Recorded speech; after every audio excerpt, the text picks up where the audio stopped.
Welcome to Coach Soul, the podcast where we explore therapeutic ways to the best versions of ourselves.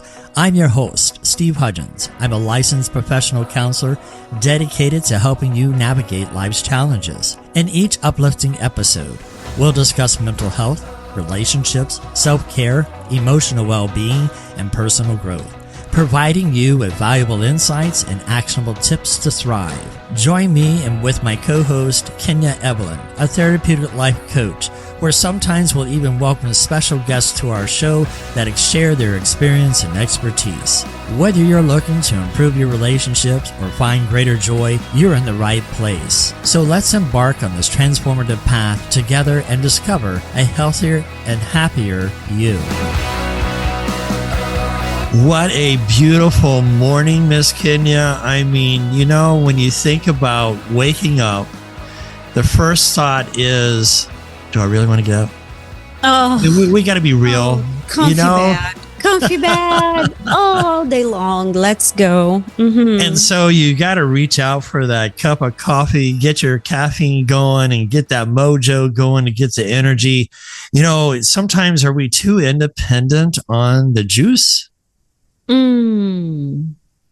Maybe. For me, right beside my bed, I have my water, my essential oils. I have my ritual going where I stretch for a few minutes before I actually feel all the flavors in my mouth. Right. So I really enjoyed the connection. For me, is all about every day waking up and creating the connection. Tune into God, tune into my body, and go from there. What do you want? It's interesting, right? When we connect, I got an illustration to kind of illustrate connectivity when we integrate ourselves with other people. And so I think life sometimes can be that hot boiling water that we get ourselves into. And when we connect, are we this egg? You know, I know people heard this illustration before, but you have an egg that's soft. You put in a hard boiling water and it comes out hard boiled. Do we want to be the carrot that's so hard, but life makes us crumble because we're so soft? And what I like about us, Kenya, is Coach Soul. Yes. We're this coffee bean that goes into hard boiling water. We don't change. We change the water itself. Change the water. So how much can we impact one another by the way we kind of show up, like we did the last couple of podcasts, by showing up?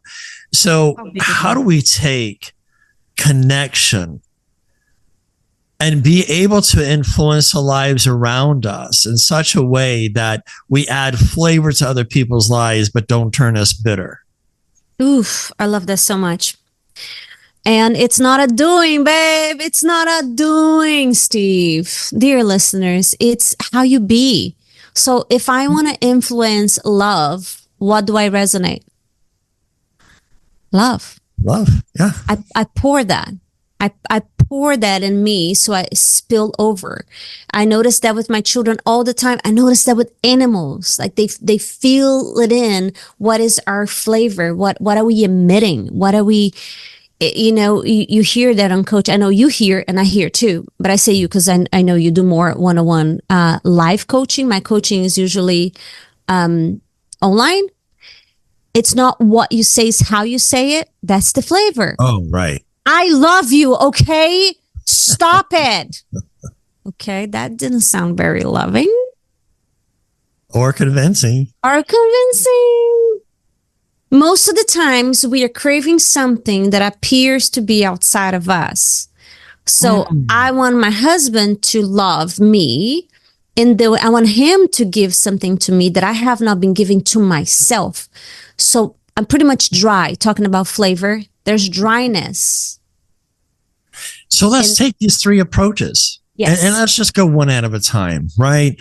And so we take an egg that is, we're kind of soft, and life sometimes when we are showing up has such an impact that we become hardened on the inside. How does that help us to be a positive influence on other people when we're so hardened on the inside and jaded because we've been hurt. And I know from childhood hurt wounds, Yes. that is a self-defense mechanism, right? That we all have. Yes. Just want to make sure that the listeners know that we're in this together. That healing is a constant choice of seeing truth from within.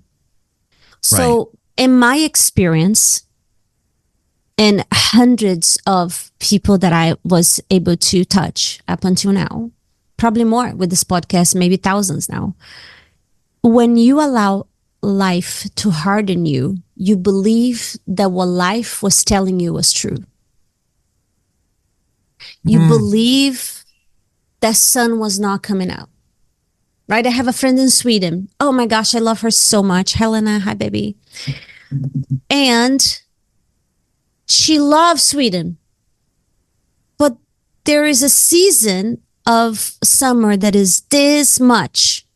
So she's used to darkness. Like she even says that. She's like, listen, I miss America because, you know, things here get gray and I feel like people get grayer when the weather's gray. It's just all gray and it's everybody just wear dark. But she is a beam of light. So even though she's in a gray environment, she beams inside. She wishes she would be in a different environment. Sure. But she brings the environment from within out versus allow the darkness to harden her.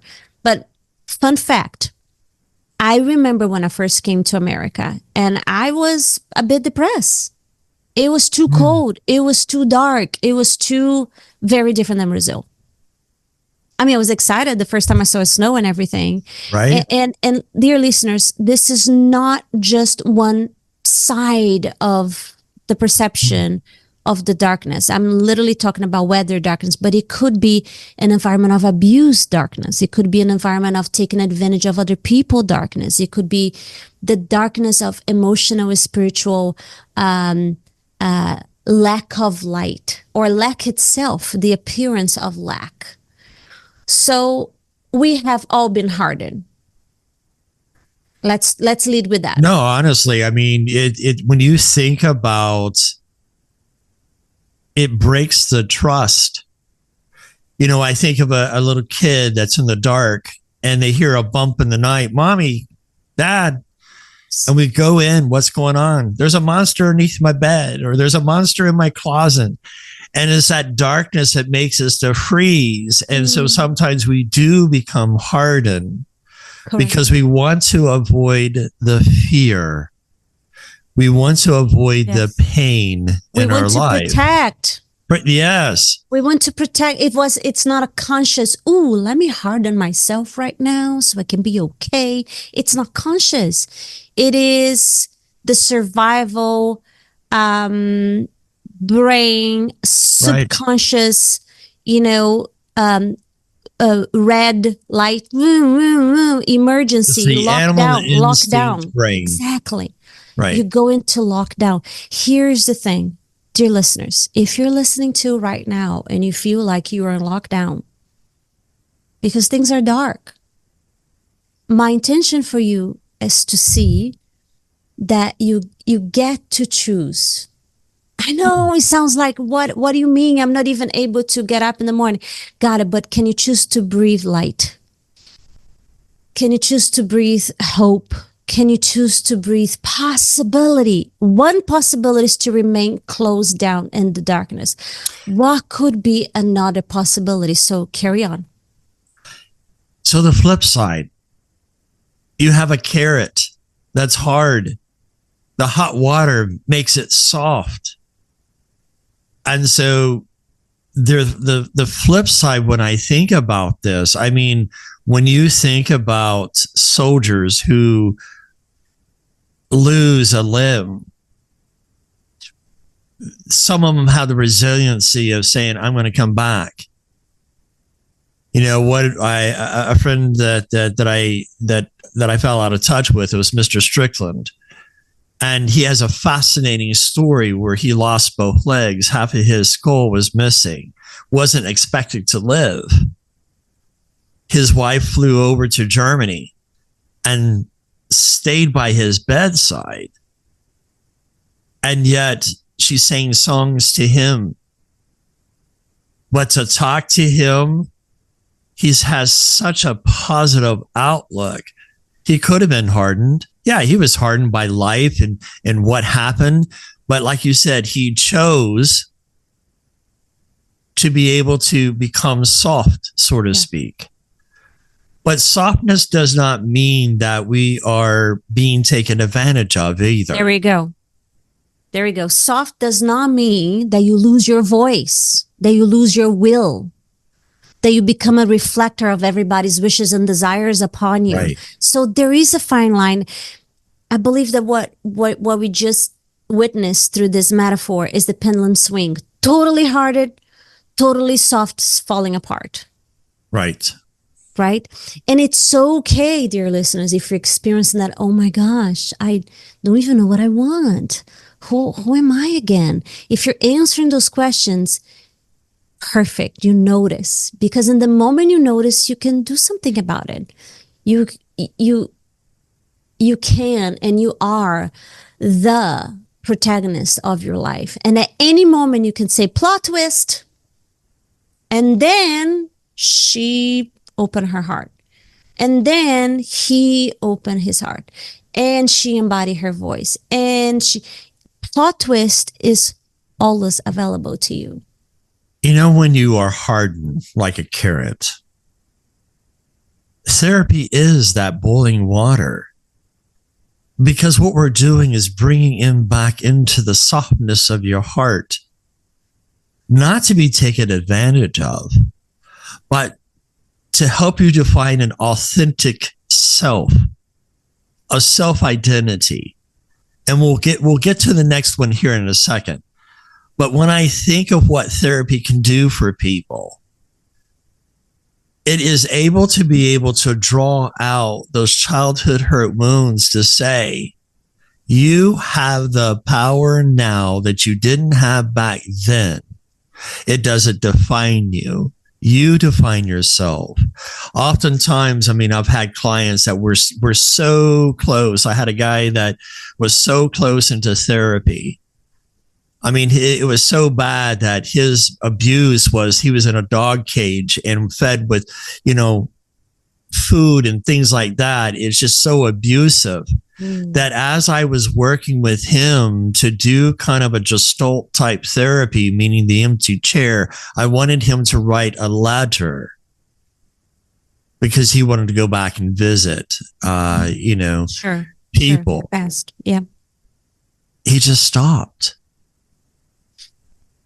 And it's because, I feel for him because the pain is so real. But at what point are we going to be able to push ourselves through hard water to be able to take the hardness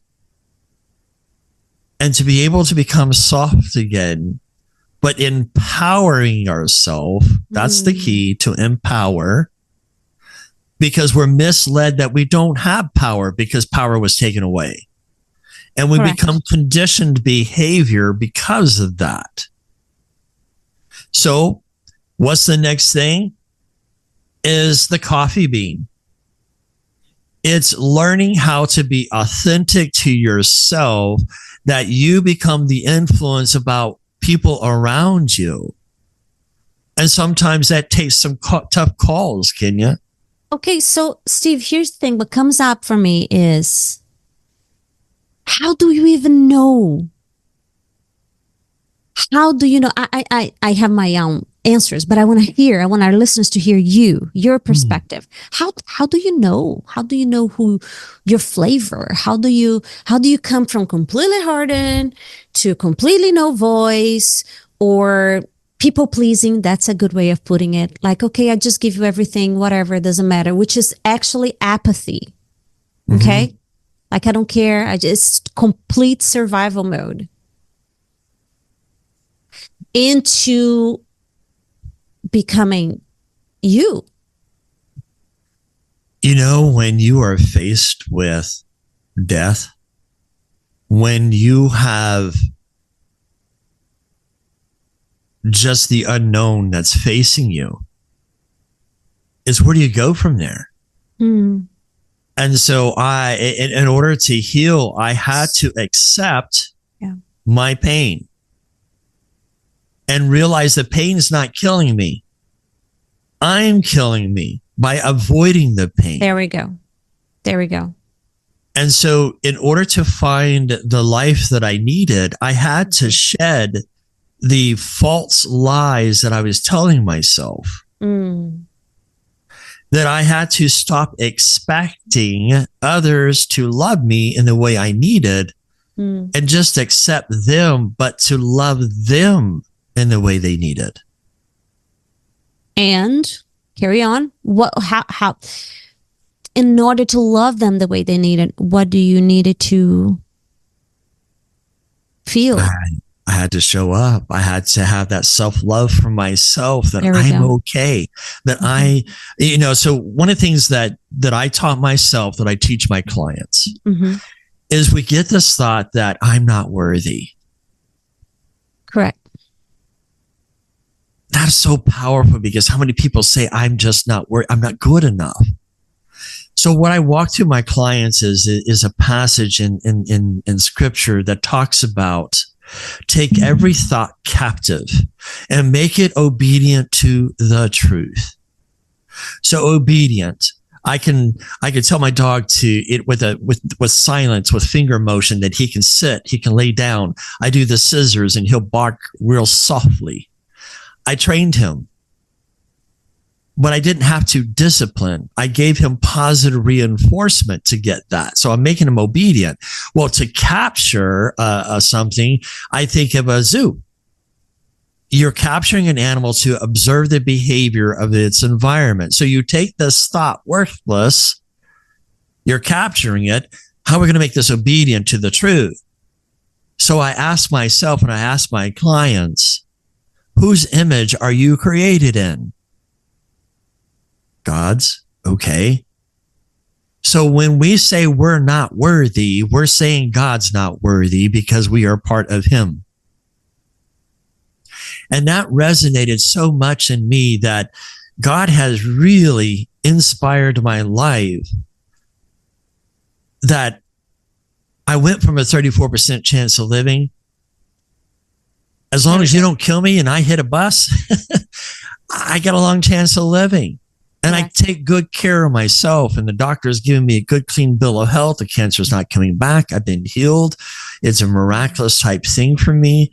And so when I think about accepting pain,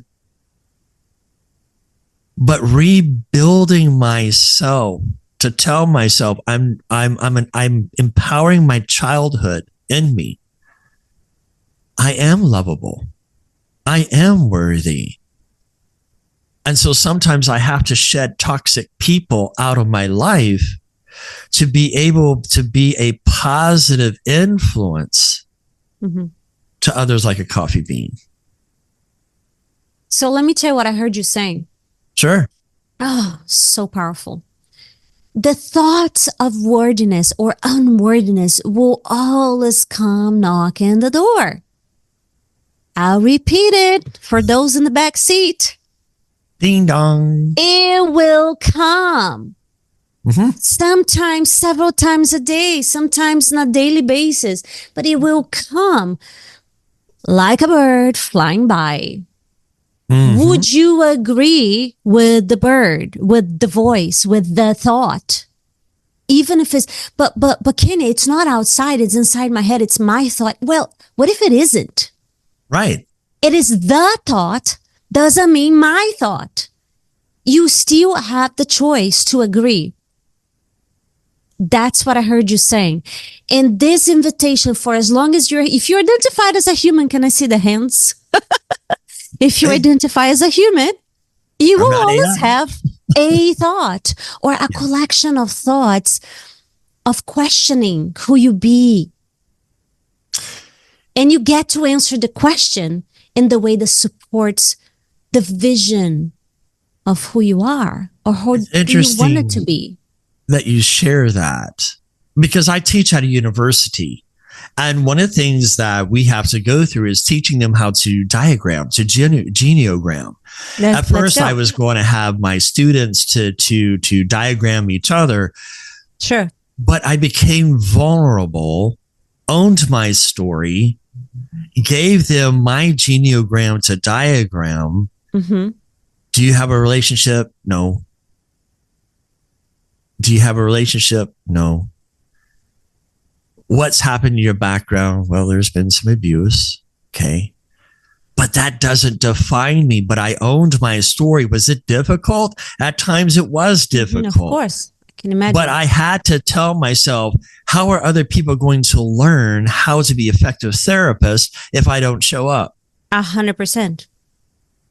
Well, and here's the thing. If the measurement here is, I know that I'm healed when I don't have the worthy unworthiness thought, then please delete this podcast, because that's not what we're reflecting here. If you are a human, the thought will come. And you get to say, no, I don't have relationship with my whatever, my son or my daughter or my aunt, my dad, whatever it is. And you get to tell yourself, it doesn't mean nothing. It's neutral.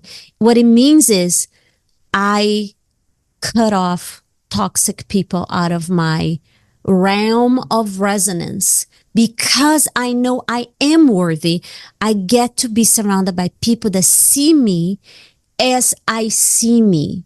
I will never be the one judging a client sitting in front of me saying, I haven't talked to my mom in 3 years. Tell me more. Right? Safe space. Safe space. So, dear listeners, your homework is notice where you're at. Where are you at in the realm of the boiled egg, in the carrot, are you starting to owning that you bring the frequency? It's not the weather, it's not the church, it's not the hubby, it's not I resonate what I'm choosing to. And because of the Holy Spirit, I know I have within me the fruits. So what I've learned, because growing up, I was taught what stays in Vegas. I mean, what happens in Vegas, stays in Vegas, right? Same thing. What happens in our house cannot leave the house, and that's there. So I was taught silence, guilt, and shame. Ooh, okay. But when I learned to empower myself, to own my stuff, to own my story, no one can rob me and make me feel guilty because I own it. Correct. And that's the coffee bean. Yeah. You own it. You can shame me because I know where I have been and I own that.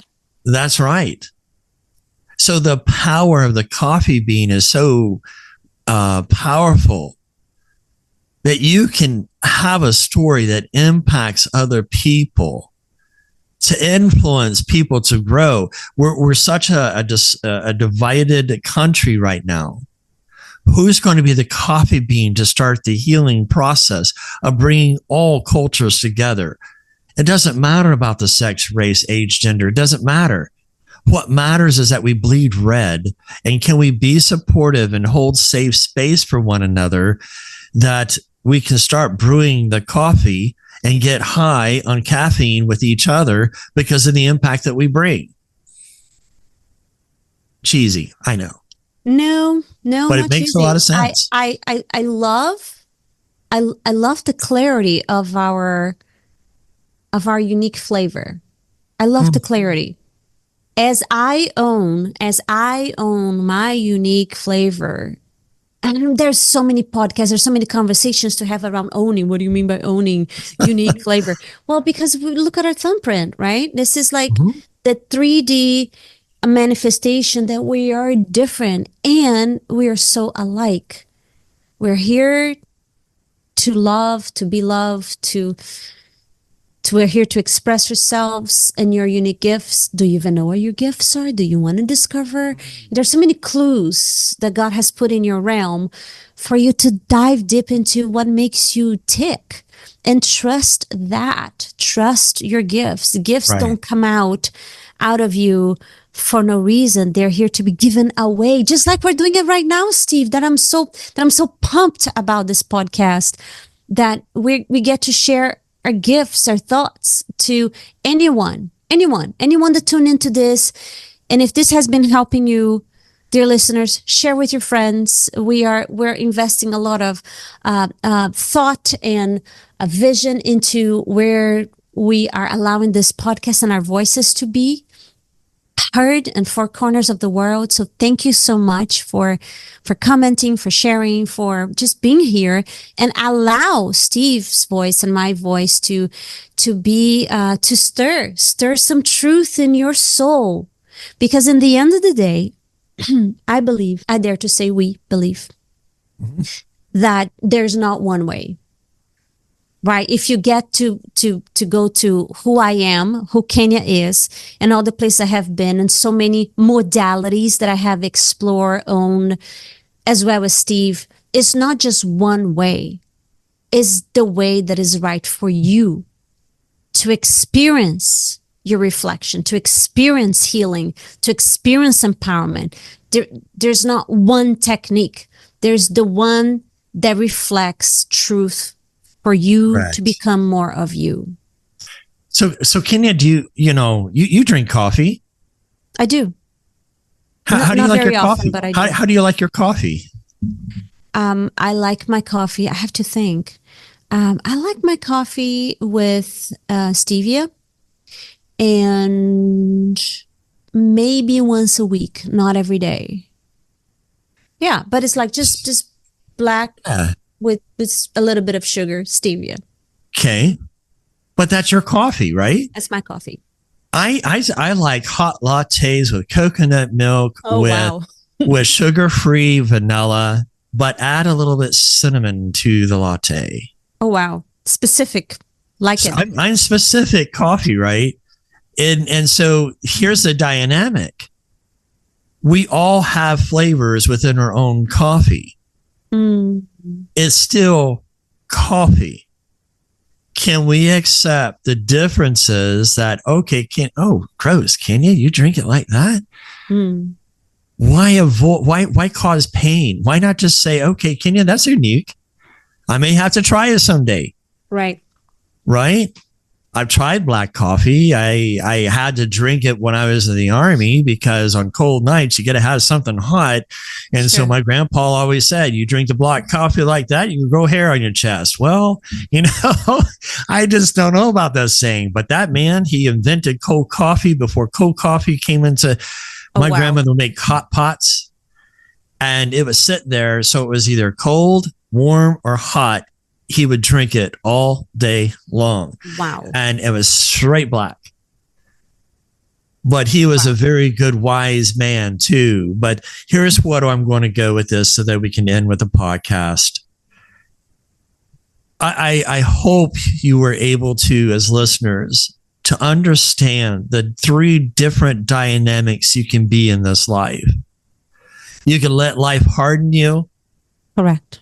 You can take your life and turn it around and kind of be a little bit more softer, but that's 2 extremes.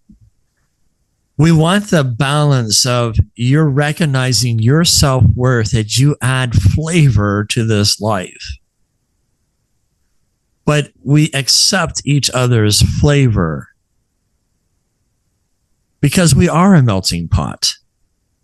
And together we are able to form such a unified way of loving and showing up. And I don't know about you, but I'm so tired of negative. That's why I enjoy being the coffee bean, to be able to brighten somebody's day of, hey, it's what we call narrative therapy. I understand. And then I put the spin on, what if we looked at it from this deranged angle? And they're like, well, I never thought about it that way. So take today as a narrative of approach about how to make a difference in other people's lives, especially yours, by being the coffee bean. Go ahead and finish it, Kenya. Take it away. I'm just so grateful that we get to spend this time together. And remember, you are worthy. You're beautifully and wonderfully made. You are, because you are. You don't need evidence outside of you. You get to believe. You get to trust. You get to step into the possibility that there's absolutely nothing wrong with you. And the healing comes from a place of believing in your essence. It's not healing wounds per se. It's allowing the wounds, which is really the voices from the past, and those voices are untruth. Those voices are lies that you took as truth. So remember, you say you are what you say you are. I love you so much. We love you Until so next much. time. See you next time. Take care. Thank you for joining us on this episode of Coach Soul, where we aim to empower and uplift you on your journey toward personal growth and well-being to become a better you. Remember, as you navigate through life, you don't have to do it alone. We encourage you to reach out to professionals, seek support from loved ones, and prioritize your own well-being. Stay tuned for future episodes with Steve Hudgins, filled with valuable insights and actionable tips. You have the power to thrive, and with Coach Soul by your side, anything is possible. Until next time, take care, stay empowered, and keep shining your brightest light. For more information, contact Coach at coachedsoul.com.